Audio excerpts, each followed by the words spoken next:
Okay, guys, so we're going to talk about graphic design concepts.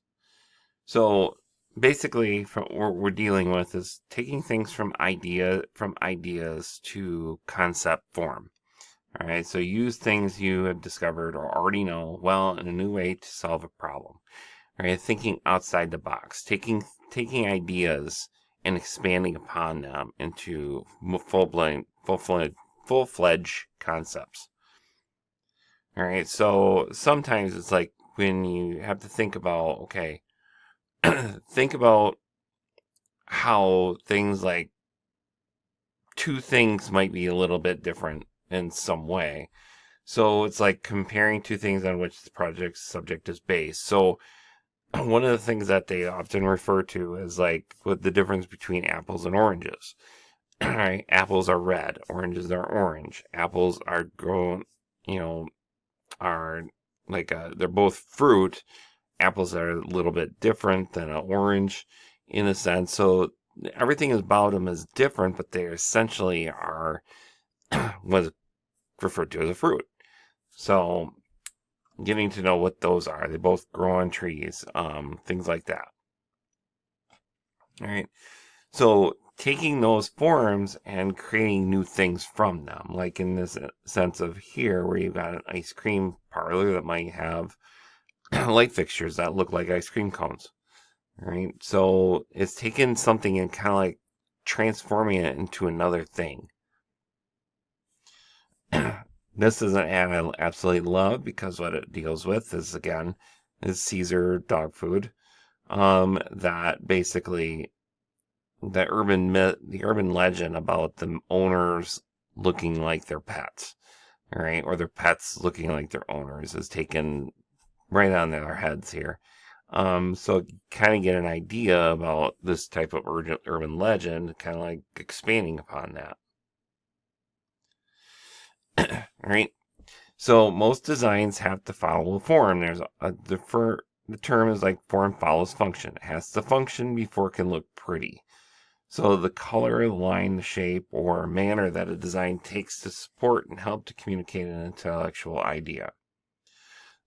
So you can create things that are very interesting, but they have to function first. So in the sense of this, a science fiction buff might absolutely love this type of juicer. And the idea is that, will it work? All right. So in the sense here, it could possibly work, but it's expanding upon that type of genre. It's a very interesting juicer. But one of the things I try and focus a lot on is the kind of like usability form.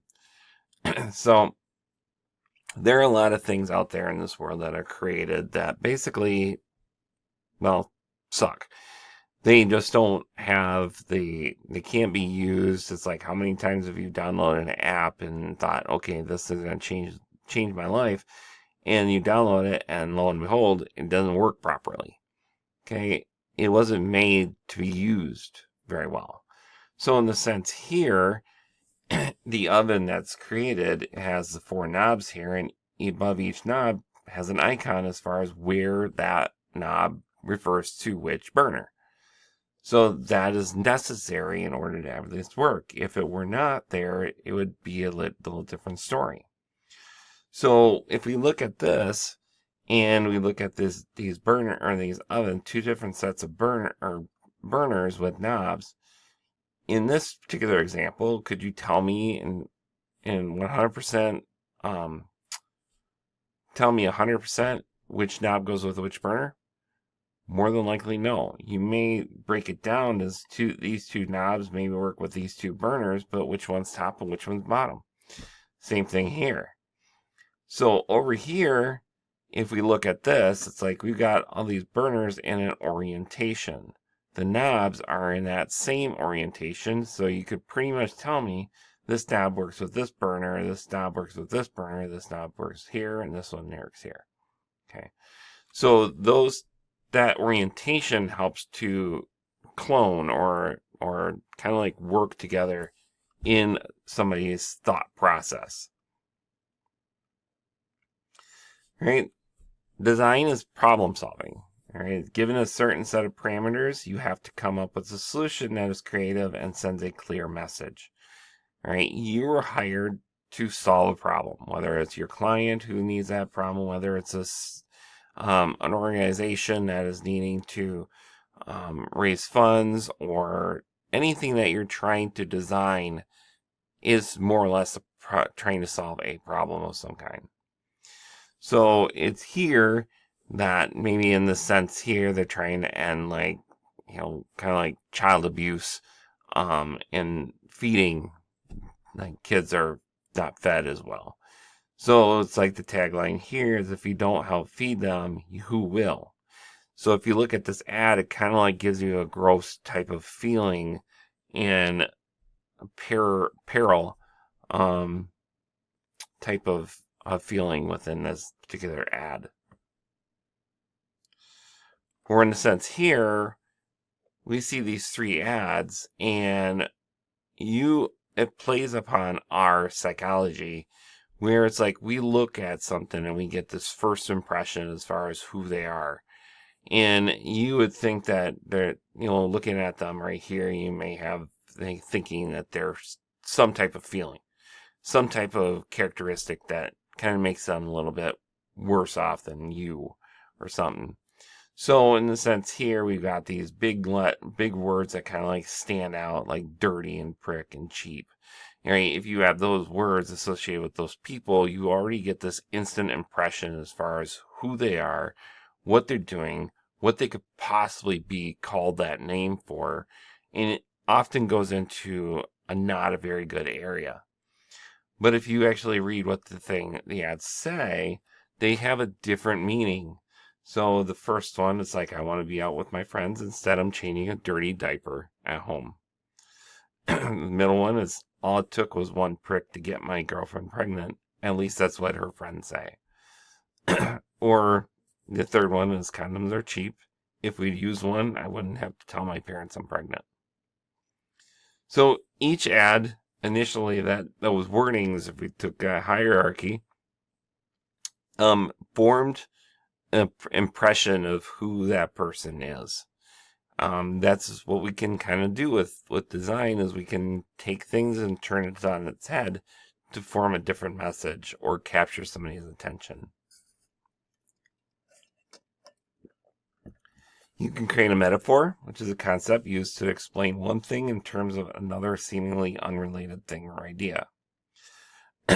So, in the sense of this ad, we have, many of you may have had a piggy bank at some point, but was taking that concept and giving it ribs and giving it that form that's not really ideal for a piggy bank, to give that impression of it's starving.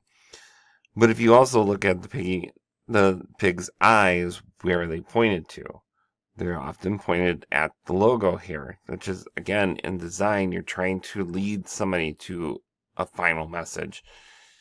And that's what we're doing here. Right? Another type of concept that's taking a more of a design approach, where we got milk from a cow's udder. We made a container that looked like cow's udder. We're in a sense here, where this particular ad is for headphones. Those headphones are noise canceling. So it's like, in this sense, this guy looks very peaceful, like he's just listening to his music and not hearing a single thing that's taking on outside of that. And yet you have two women here with loud megaphone speakers for heads. So it's kind of turning that idea around. There's analytic concepts, a concept in how treatments and relationships affect meaning, a display of stats or procedures. All right, a lot of times in design, you have a lot of information that has to be portrayed. Annual reports are almost a designer's best friend, in the sense, like, every year a designer is given a budget for an annual report to make it look pretty, make it look nice, make it look easy to read, because it's chock full of statistics and numbers and all that stuff that is needed to be in an annual report. But and it just don't want it to be boring. So in the sense here, it's like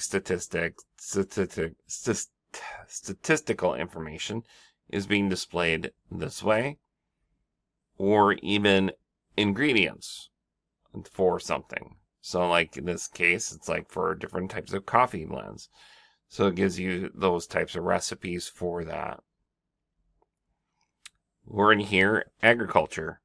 Agriculture pie chart here can be seen very interesting and very easier to take in the information. Then there are meta concepts, which is a concept referring to itself or to an audience that works within the genre.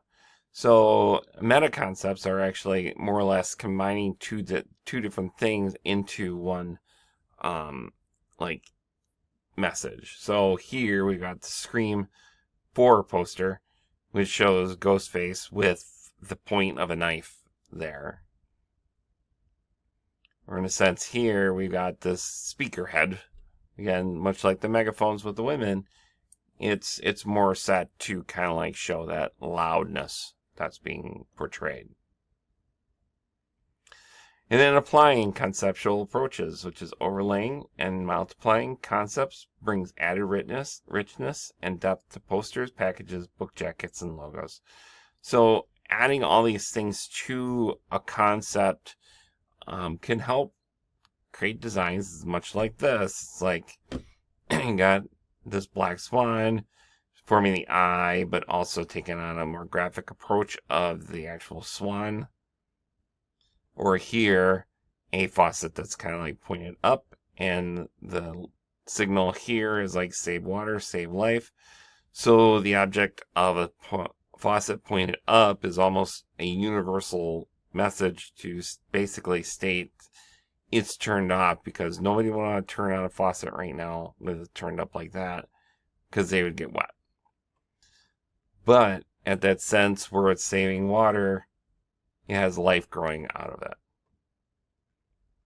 All right, so we're going to stop right there, and I will see you in the next video.